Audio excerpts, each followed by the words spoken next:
One Piece, The Curse of the Sacred Sword. The fifth movie. Let's talk about it. So, Luffy and the crew go to an island searching for a legendary sword, said to be the most expensive in the world.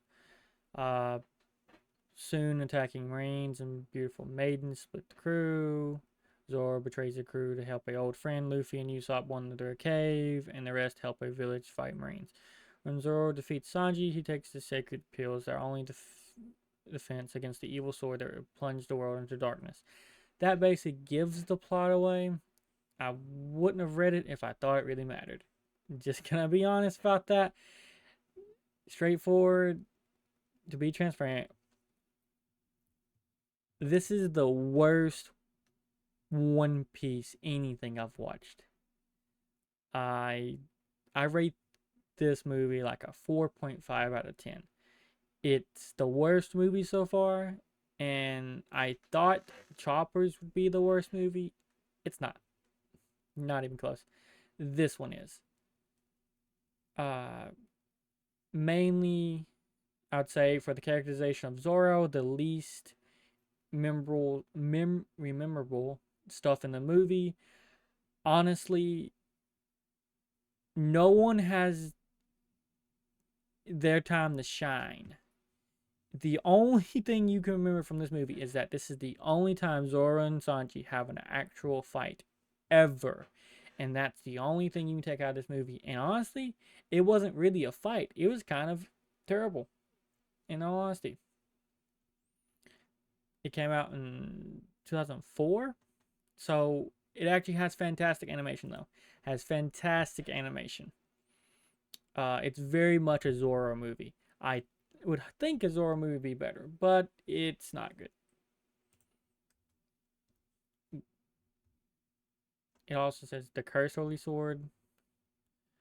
Uh, I'm sure the translations are different. I just have the Toei animation like name. Uh,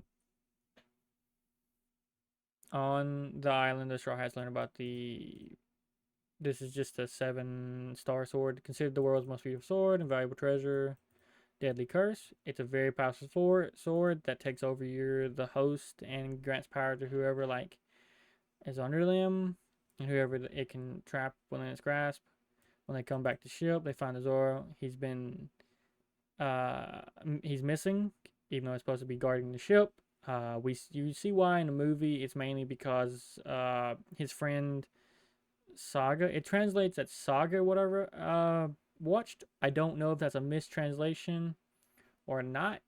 It was really off-putting because Saga doesn't. At least I don't know if it's a name in Japanese, but in the West, it's just a time period. I don't. He's missing. His friend that he's supposed to have saved is here, and he goes to confront him about something or whatever. They're very indirect about the plot. They're forced to leave port because they're attacked by Marines. We just jump from Zoro leaving to them being chased by Marines, which is the same Marine from the last movie, the Dead End Adventure, which is actually really cool. They do a good job in the animation scene, how they escape from Marines. I think that was a really good scene. They dock in another section of the island, which is at this village. We're supposed to be the ones sealing the 7-star sword, the sacred sword. It's soon attacked by Marines and Zoro to get these gems. It just looks like 3 big pink pearls. And they have to use those to seal the sacred sword for the red moon. It's a lot of buzzwords, right? Why do Marines want it? The answer is lie on the night of the red moon. Yeah. It's all buzzwords of like his friend is controlled by this sword, and in the sacred or in the red moon, it gets like extremely powerful and it plunges the world into darkness, and they need to use the 3 gems to put a shield up so it doesn't get the power from the red moon. And that's about the very gist of the plot. I do think they have really good scenes with with the crew. This is actually probably the best thing part of the movie is the crew itself is very nice. Their interaction with each other is very nice. Even though it's split up into like Zoro is by himself, and then it's Luffy and Usopp, and then it's the Robin, Sanji, Chopper, Nami together. It's pretty good. Those four at the village, the Luffy and Usopp in the tunnels. They find the pearls and stuff like that. After Zoro throws them down there, and Zoro's with the villains.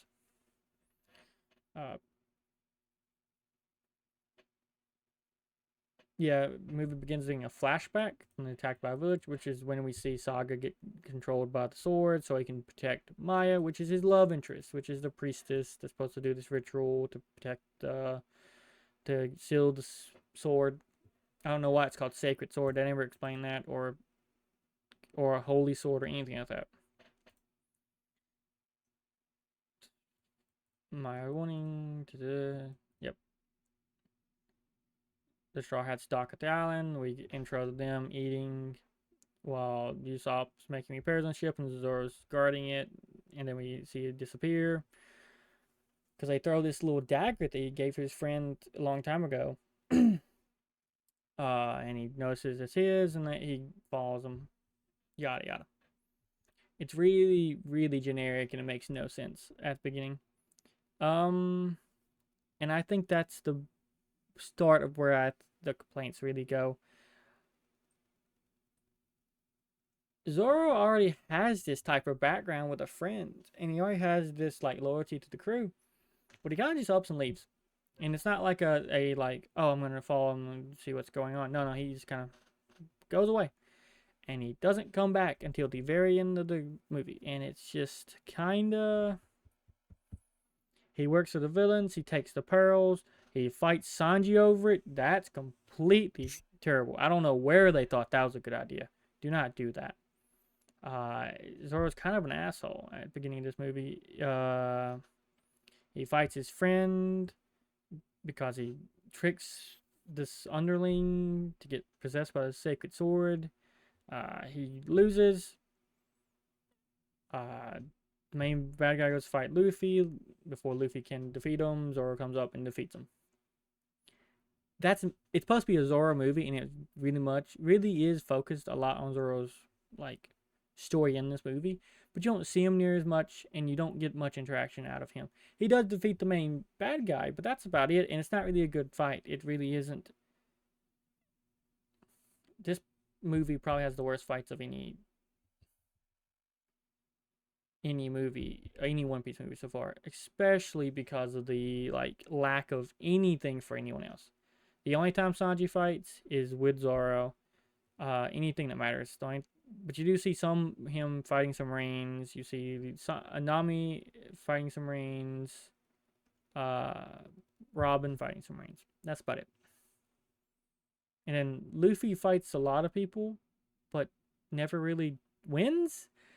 The Straw Hats get their ass kicked in this movie, and it's kind of weird how they all lose until they don't, and it just doesn't make any real sense. Okay,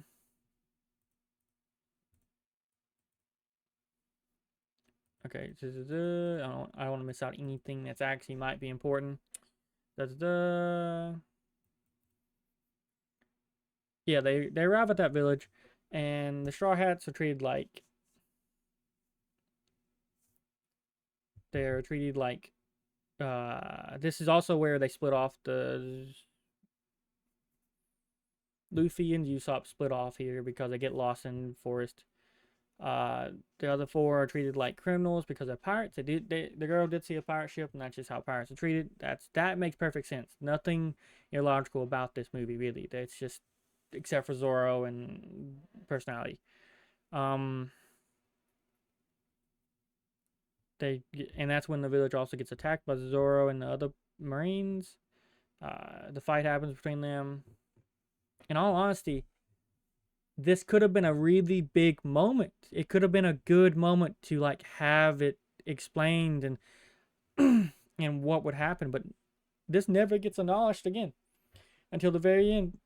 And it's just like, they don't make it like an even fight. They make it very one-sided in Zoro's favor to the point where like he actually injures Sanji, not permanently, but like very much injures Sanji, and it's just like why Zoro doesn't get hurt at all. Like this is the time where this is right after the Dead End Adventure. This is after Crocodile's like this is after the crocodile fight with Luffy. So they've been through it. This is where we start getting the Sanji and Zoro are like this is the monster trio beginning. Like this is where we see Sanji could be Zoro's equal. And they just throw it out the window in this movie. They're just like, nope, don't care. Nope. Zoro is above and beyond stronger than anybody in this movie. And it's like, why do you want that to be? I don't like how they did that because Sanji really doesn't fight. I mean, Sanji and Zoro really doesn't fight. They argue and bicker a lot. It's very much never serious. It was meant to be taken serious here. It was meant to be like they're going to fight. And they even gave Sanji some motivation to fight Zoro, not just fight to fight. And it's like, why even go? I give the fans what they want, I guess. Maybe that's what they're thinking. I don't like it. I just don't appreciate what they've done in this like area of the movie. Then after this, we cut to Luffy and Usopp are at the Marine Dojo. They're all swordsmen there. Well, Luffy starts to fight, or one of them attacks Luffy. Luffy wins. Then the big guy attacks Luffy. Luffy loses, and then they get into the tunnels. They get knocked off a cliff. Usopp jumps off a cliff. But which is a really good scene, really funny scene. This is one of the good moments for Usopp. He's like, I will never betray. I will always help one of my friends, whatever. And he jumps off the cliff with Luffy. He's like, I won't abandon him. That was a really funny moment. Really good. It's probably more because he's scared, but that's just the thing he yells at. I am a brave warrior, see. Never let my friends down. And he just jumps off. And I thought that was fantastic. Great moment. I loved it. I like this is funny. This is nice. It's some improvement in his character. We haven't got the best improvement in his character, but this right here is what I like. A brave warrior to see. This is the Usopp that gets way better. So they get into tunnels because whatever reasons, just land there. They're trapped there. They go around. They explore. They find like 3 towers. Yada yada yada. That took a whole day. That's fine. Flashback to the other 4. Nami's group. And Chopper's healing everybody through medicine. And Robin's helping and stuff like that. They find out about the sacred sword, the story. We just now we get the story of what it is and what they need to do, yada yada. Why the gems were important. And at the end of that, out comes Luffy and Usopp. They return to the group. Out of this whale spring, after they find the little gems, they trigger like a overflow, and they get knocked out of the ground or blasted out of the ground, and ta-da! They have the gems, and they don't have to sacrifice the priestess, which I want to. This is one of the big complaints too. Every conversation up until this point is about how they're gonna have to literally sacrifice Maya. The priestess, whatever. They're like this whole conversation is like we're gonna do yada yada yada yada yada yada yada. Out pops. We knew he was gonna have it. We've seen this before this happens. We've seen him have the gem, so it's not like we don't know what's about to happen. But they're monologuing to us about what needs to happen for them on their side. Like we know it's not going to. If this was like, okay, we believe this is gonna happen. This is like saying what. Like, we're going to get a flash in a minute, or we're going to click it to the movie later on, and we'll see what's happening. We'll get it. No. This whole 5-10 minutes of talking means nothing now because he has it. That's fine that he has it, but don't talk about it. They could have talked about literally going to find the gems and yada, yada, yada, stampede. The whole conversation doesn't matter because he has the gems the whole time. And he comes back because he finds them. They don't know that, and I get why the conversation matters to them. But we're the audience, and that conversation means Jack diddly nothing to us, and it's never going to mean anything else because we knew the whole time he had the gems. Just write it somewhere else. It just seemed like they needed an excuse to just go down to where they pop out of the ground from the overflow underground. And honestly, they didn't have reason then. They're just going to an altar or what a ritual place, and it's just a shrine. Why? Why do we even have to listen to this? Just you could literally take that whole part out. Nothing would change. Not the connection. Nothing. They try to make it a real like payoff moment with like the old woman like stretching and a goofy thing and yada yada. It's like, well, yeah, we don't have to we all knew we were gonna sacrifice her. Just move on. Move on. She's shocked by them having the pearl. She's shocked by them having seen the towers, yada yada yada. Even though that really doesn't matter, because when you think about it, what was it? The groups, because now they have to go take the pearls to the towers, and that's fine. That's that has to happen. It's cool because Usopp and Luffy know what the towers are. That's good because they was on the ground. That's not the groups that split up to do this. The groups that split up to go take the pearls to three towers at the same time is Sanji and this other dude. That's part of the movie. That's part of the village. Then it's Nami and Chopper go take one, and then it's Usopp and Robin. And Luffy stays with Maya and the old priestess, the old woman. Well, they're both priestess. He stays with the Maya and the granny, and he takes them to the place where she has to do this praying. What they call in the translation I watched was praying, but I think it's just like it's just a power kind of thing for her to like call upon the. I guess it is a prayer. It's call upon like the 7-star gods or to have the shield to prevent the red moon from working.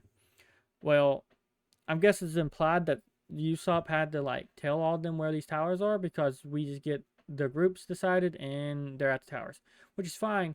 But then it's like you're leaving a lot of inferring to this because it's they don't know really where everything is. They just explore the tunnels forever for a whole day. So they go there.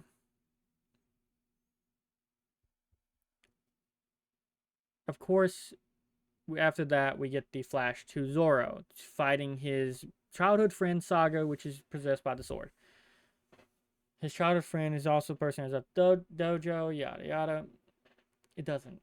It truly, that's probably the best part, but at the same time, like, we don't really get to know, even from the end of the movie to the beginning, we don't really get to know how much of him talking is him and how much of him talking is the sacred sword. We get to see it on his underlings because they have the red eyes and stuff like that. But the way they talk in the movie is that he is the sword. He is absolutely the sword through and through. But then he has red eyes when he's sometimes and not sometimes. It's like which to the underlings we know because one of them is I forget his name. I don't even know if they introduce him, but he has he clearly talks to Zoro at the beginning when he's for that fight with his friend is I still have my will, unlike everyone else. I still understand what I'm becoming.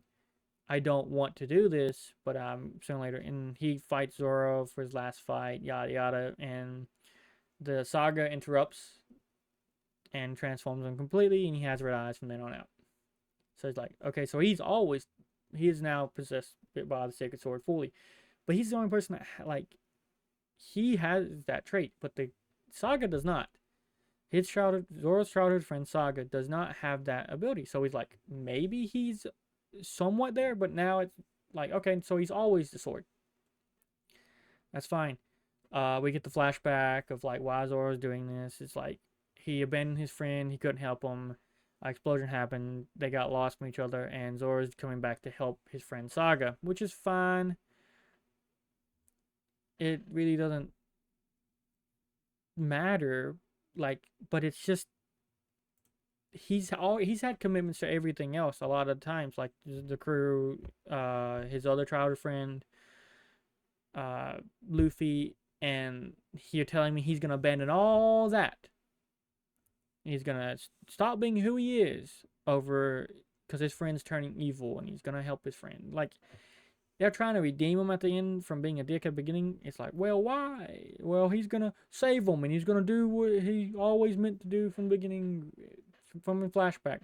That don't when he saves him, it's not even a flashback. It's a flashback of him and his friend there, which I have problems with. The flashback takes place when they're older, and they say that the dude Saga washes up onto the island, and he's distraught, and he gets pulled out of his shell by Maya and stuff like that, and we're gonna get married, yada yada. They're in the Grand Line. They're in the big everything. Zoro wasn't in the Grand Line before. And he didn't know when they went through it. So, like, canonically, why is Zoro there, and there's no way his friend didn't wash up. No way his friend washed up other side of Reverse Mountain by accident. There's no way. So, like, that kind of, like, is a weird flashback. Why'd they do that? Why would they intentionally just go ahead and just, like, ignore all that? Whatever. They ignored a few things in this movie. So that flashback happens with him not him failing to save his friend, and they're both like actual grown-ups right now. So it's not like when they're super young. And the friend loses his use of his right arm. Flashback to fight. Zoro loses the fight. Zoro just loses. That plain and simple. He loses the fight with his friend, which isn't supposed to happen, but they redeem it by the end because he gets to fight him again, and he wins that time. So, the shield works. They do all this. They get the pearls there. The main villain understands what's happening. He goes to the main area to fight, to keep Maya from doing this. He fights Luffy.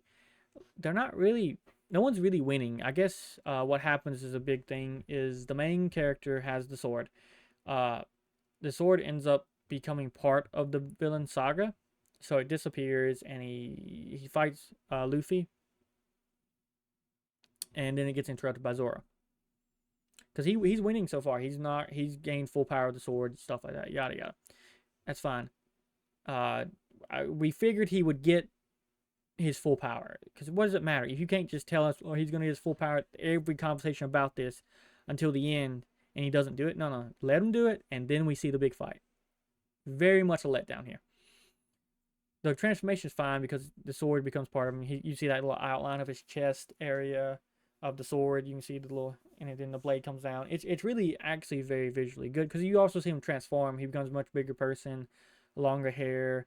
His right arm becomes like working again. It's really cool how they do it. And then the fight gets interrupted, but because Zoro's here to finish it. That's fine. That's cool. It's Zoro's movie. Chopper has a movie. Zoro's gonna get his movie. So,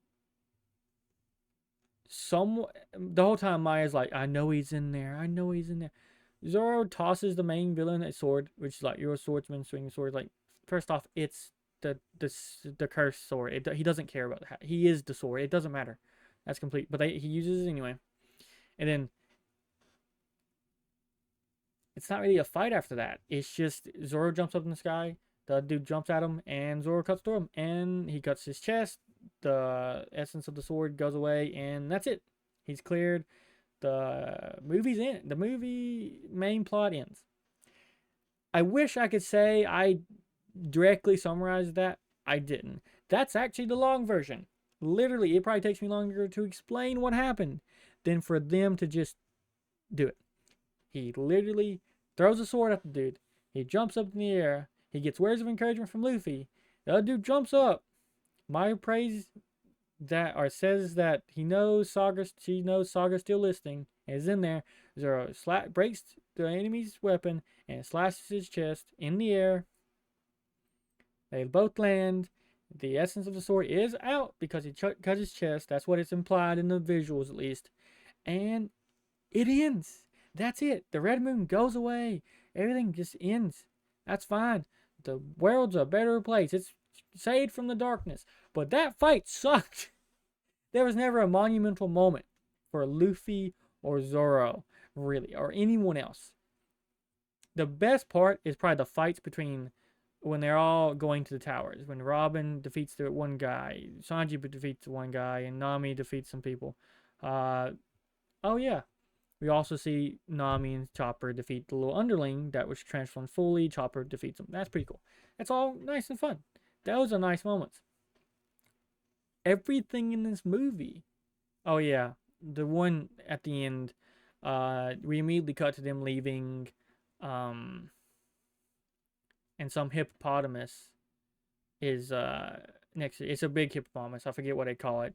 It's not exactly that though, but it's like it fell in love with the Going Merry because when they was running away from the Marines at the very beginning of the movie, they and landed up on a rock and then back into the water, and the rock ended up being the hippopotamus. I don't know why. I don't know what's implying. It's a weird visual because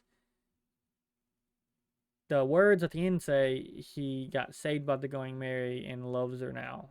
And it's just a weird gag thing, which is fine, whatever. But that's basically the end. It like very much cuts to the ending very quick after that final fight between, or the final slash between Zoro and his friend. We get one little moment of Saga saying, "I'm gonna be the sword of justice," just like we always plan, and that's the only words we get from him, and everything ends happily. What in the world was this movie?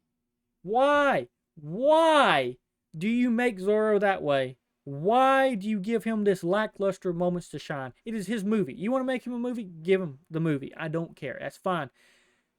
The fight between him and Sanji sucked. There was no reason for it. His personality, terrible.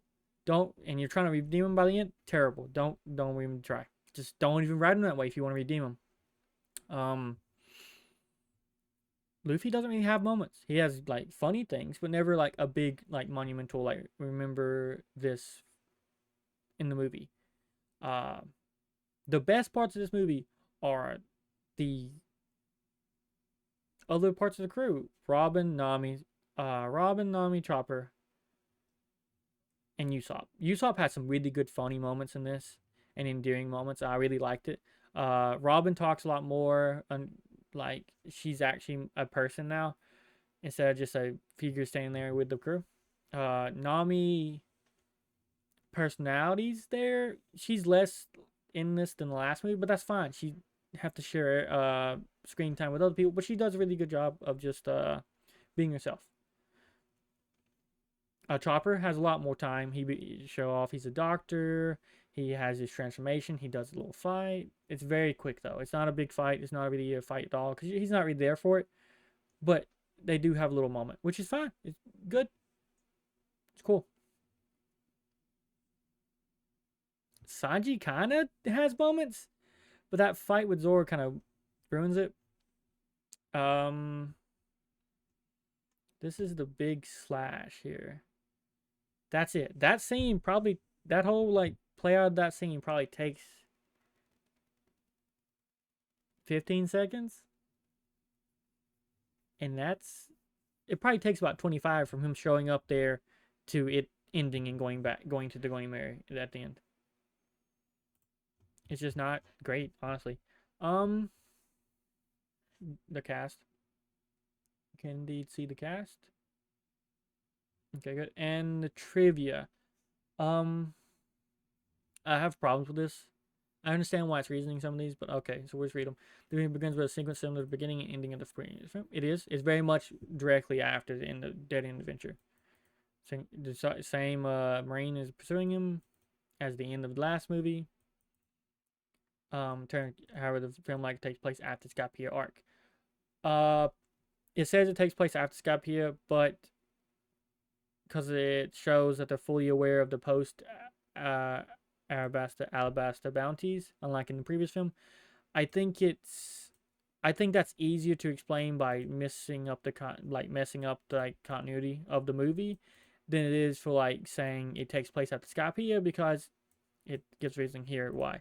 However, in the movie, the Going Merry lacks severe damage it had accumulated in the Skypiea arc. Additionally, the G8 arc, whereas Drake's actual big arc in the series is meant to take place after Skypiea, and he mentions that he's seen the Going Merry twice in reference to the events of both Dead End Adventure and this movie.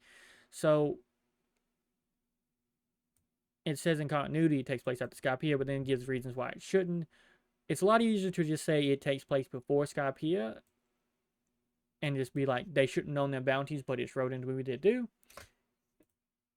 than to say, well, it takes place after Skypiea, but we missed this big things. No, it's just before Skypiea. It's directly from Dead End Adventure straight into this movie. It's easier just to explain it that way. It's just from Dead End Adventure straight into this movie. And Dead End Adventure takes place between, check out my other video to know when, but it takes place between 2 filler arcs and right after Alabasta kind of thing.